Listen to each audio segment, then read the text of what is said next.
500 रुपया प्रति मीटर से ज्यादा कौन पहनता है? ऊनी का छोड़ दीजिए, ऊनी में तो होगा, लेकिन सूती वगैरह जो आमतौर पर लोग पहनते हैं, कौन कपड़ा पहनता है जी? अशोक चौधरी भी नहीं पहनते होंगे। कोई चाय बेच रहा है, चाय बेचना ठीक है, चाय बेचना कोई खराब काम थोड़ी है। ऐसे ही जल्दी, इतना जल्दी हम लोगों को उखाड़ दीजिएगा?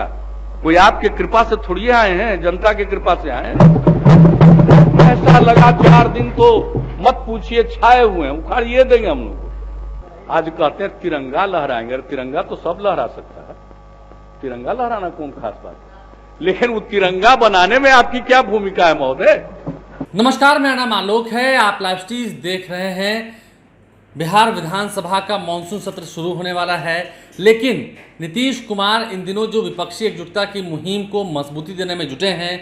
बड़ी बैठक भी हुई 23 जून को, आपने देखा राजधानी पटना में बड़े बड़े गैर भाजपाई दलों के नेता जो हैं वह इस बड़ी बैठक में मिशन 2024 को लेकर जो बैठक रखी गई थी उसमें शिरकत करने के लिए पटना पहुंचे और मीटिंग को सफल भी माना जा रहा है।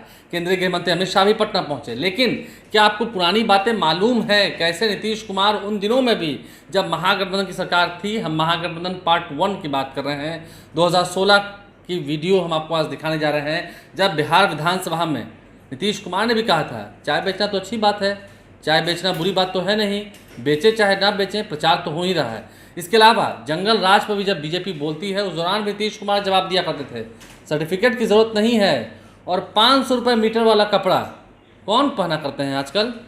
टैक्स नहीं दीजिएगा बिहार में। अशोक चौधरी बिहार सरकार के उस वक्त भी मंत्री थे, शिक्षा मंत्री थे, उनका भी जिक्र किया नीतीश कुमार ने। क्या कुछ बिहार विधानसभा की कार्रवाई के दौरान हो रहा था, इस पुराने वीडियो को देखिए। 2016 के बजट सत्र का ये वीडियो है, तारीख थी 27 फरवरी। जी आप ये बोलते रहिए। एक बात ये लोग कहे टैक्स को लेकर के, वैट बढ़ाने के लिए कह दिया कि साहब साड़ी पर, कपड़ा पर टैक्स नहीं लगा। ठीक है, नहीं टैक्स लगा तो हम लोगों ने लगाया है किस पर? 500 रुपया मीटर से जो ज्यादा महंगा कपड़ा होगा उस पर। अच्छा, इतने लोग बैठे हुए, ऊनी को छोड़ दीजिए, तब बाकी सूती में कौन सा कपड़ा है यहां पर बैठा हुआ जो बताइए तो 500 रुपया मीटर से ज्यादा का पहने हुए? कौन सा कपड़ा उनके पार्टी के लोग पहनते होंगे? हम नहीं जानते। कौन सा गरीब आदमी? नहीं भाई, हम जानते हैं सबको, कहां से पहनेगा? पास नहीं पहनते होंगे। अच्छा, वहां के बारे में आप बताइए साहब, 500 रुपया प्रति मीटर से ज्यादा कौन पहनता है? ऊनी का छोड़ दीजिए, ऊनी में तो होगा, लेकिन सूती वगैरह जो आमतौर पर लोग पहनते हैं, कौन कपड़ा पहनता है जी? अशोक चौधरी भी नहीं पहनते होंगे।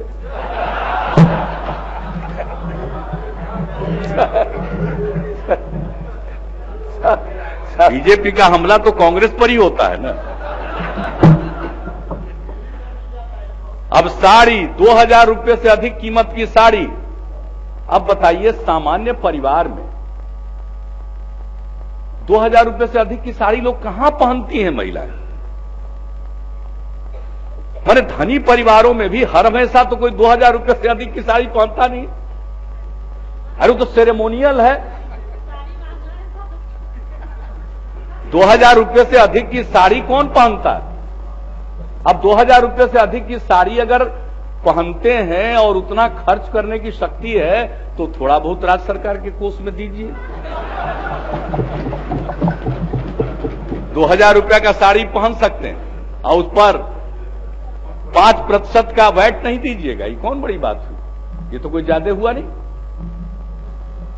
इसलिए इसके बारे में इतना हाई तौवा मचाया गया। अरे भाई, टैक्स लगाना सरकार का अधिकार है, वोट के जरिए सरकार बनती है। खूब बाबेला मचवाए, इतना बाबेला मचवाए, बंद करवा दिए, तो कपड़ा का दुकान बंद करके तो कोई चाय बेच रहा है। चाय बेचना ठीक है, चाय बेचना कोई खराब काम थोड़ी है। चाय बेचना तो लाभदायक होता है। बेचिए या मत बेचिए, नाम शुमार करना तो लाभदायक ही है। तरह तरह का हुआ। हमने कहा भाई टैक्स बढ़ाना घटाना राज्य सरकार का काम है। अगर हम गलत कर रहे हैं तो 5 साल के बाद फिर फैसला कर लीजिएगा। अभी तो जनता ने हमको काम करने के लिए अवसर दिया है, तो हम टैक्स बढ़ा सकते हैं। ये केंद्र सरकार कितना बार लगाया जी? पेट्रोल पर और डीजल पर दुनिया में सस्ता हो गया, यहां काहे नहीं उतना दाम गिर रहा? कितना बार लगाए इससे, और सब तरह का ड्यूटी और तरह तरह का, अरे मैंने टैक्स का ही विभिन्न स्वरूप है, कितनी बार लगाए हैं केंद्रीय वित्त मंत्री जी, और यहां उनके पार्टी के लोग उपदेश दे रहे, अरे तो मामूली चीज है, टैक्स के नेट में जाना चाहिए। कहते हैं इंस्पेक्टर राज आ जाएगा, हम आश्वस्त करते हैं इंस्पेक्टर राज नहीं आने देंगे, आपको नाहक कोई तंग नहीं करेगा।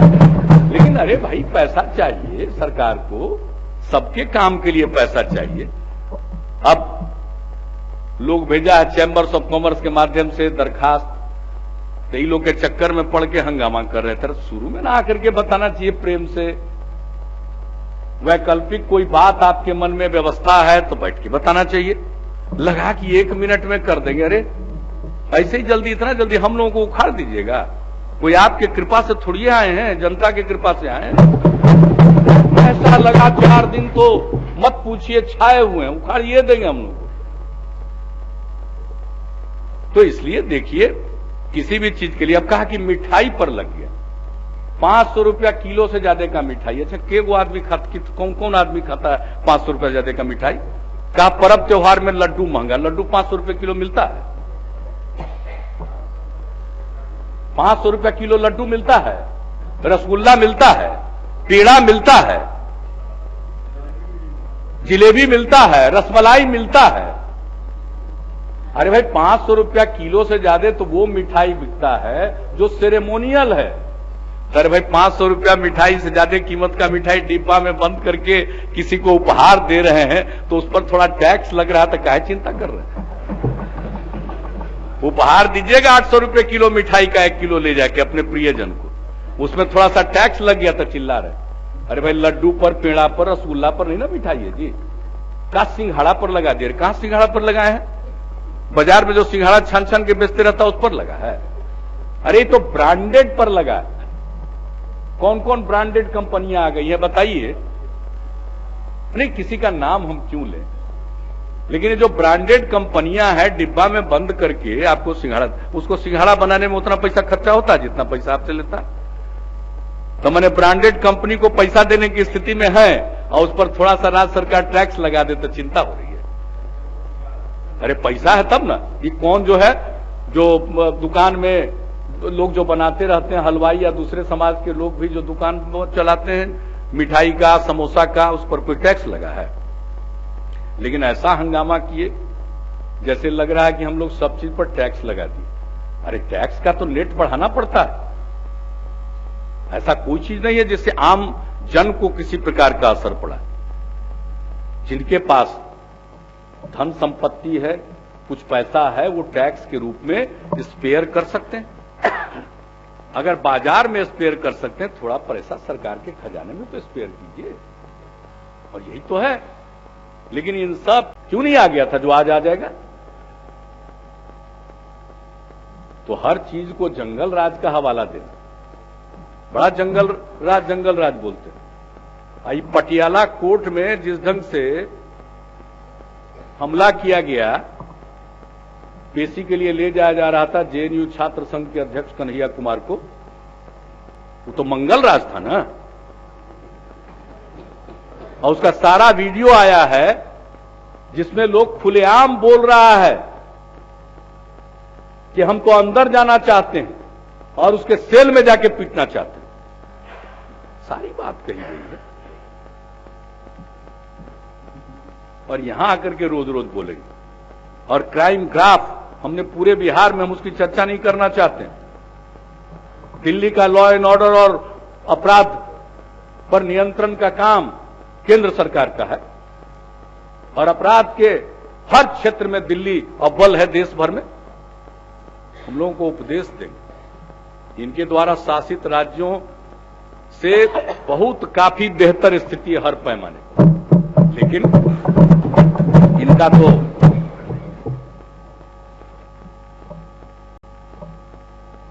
जिस प्रकार का वातावरण देश में निर्मित करने की कोशिश कर रहे हैं, असहिष्णुता का वातावरण, क्या किया साहब? जीत करके तो आए, बहुत नारे देकर सबका साथ सबका विकास, तरह तरह की बातें कही गई, लेकिन जीत करके आने के बाद सबसे पहला अभियान क्या चला? लव जिहाद। 14 में ही लव जिहाद चल गया। और उसके बाद जब दिल्ली में विधानसभा का चुनाव होने वाला था तो उसके पहले क्या चला? घर वापसी, घर वापसी। और उसका जब बिहार का चुनाव आने वाला था उसके पहले क्या हुआ? गौमांस, गौमांस। और अब आजकल देशभक्ति की बात कर रहे हैं। इनसे किसी को देशभक्ति का सर्टिफिकेट नहीं चाहिए। क्या बोलेंगे? भारतीय जनता पार्टी और उसके पहले जनसंघ का मूल स्रोत क्या है? राष्ट्रीय स्वयंसेवक संघ। बताएं, देश की आजादी की लड़ाई में हिस्सा लिया था कि नहीं लिया था? आज कहते हैं तिरंगा लहराएंगे। तिरंगा तो सब लहरा सकता है, तिरंगा लहराना कौन खास बात है? लेकिन वो तिरंगा बनाने में आपकी क्या भूमिका है महोदय? वो तिरंगा देश में आया, देश इस लायक बना, आजाद हुआ, उसमें आपकी क्या भूमिका? आप किसको बता रहे हैं? उस तिरंगे के लिए कोई कुर्बानी नहीं और आज वही तिरंगा लहराएंगे और दूसरे को कह रहे हैं देशद्रोही। कमाल। ये इसी प्रकार के दुष्प्रचार में जो हमने कहा लव जिहाद, तो घर वापसी, तब बीफ, गौमांस, अब उसके बाद आजकल देशभक्ति। इनका देशभक्ति से सर्टिफिकेट चाहिए किसी को। क्या हुआ?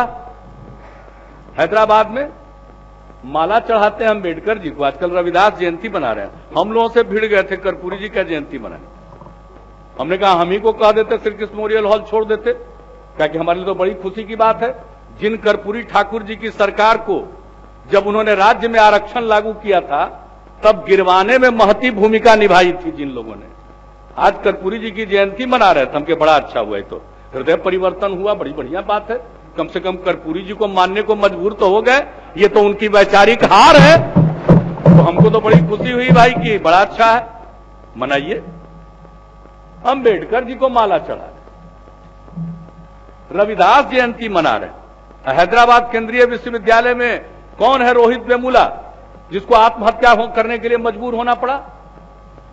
किस प्रकार से उसको प्रताड़ित किया गया?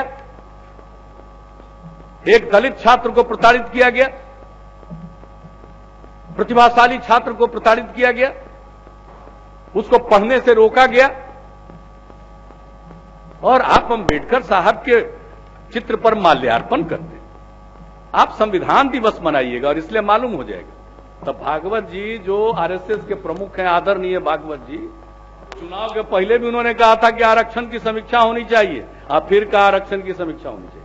अरे इनका वश चलेगा तो ये जो अनुसूचित जाति, जनजाति और पिछड़ों को आरक्षण मिला है उसको समाप्त कर देंगे। अम्बेडकर साहब की बात करते हैं और उनके बनाए संविधान से अलग एक कमेटी बनाकर के आरक्षण की समीक्षा करना चाहते हैं। कौन है ये कमेटी? एक्स्ट्रा कॉन्स्टिट्यूशनल अथॉरिटी की बात कर रहे हैं। ये देश नहीं बर्दाश्त करेगा। और रोहित वेमुला पर तरह तरह की बात, पहले तक दलित नहीं, क्या क्या नहीं प्रचार किया गया। और अभी संसद में जो बात सामने आई तो उसके बारे में कह दिया गया, भाई मंत्री पद पर बैठे हुए लोगों को तो जिम्मेवार होना चाहिए। कह दिया कि वो जब आत्महत्या किया उसको डॉक्टर को नहीं जाने दिया तो पुलिस नहीं पहुंची। लड़के की मां ने सबको बता दिया, खंडन किया, कहा गलत है। डॉक्टर भी था, पुलिस भी थी, लेकिन ये बात कही जाती है।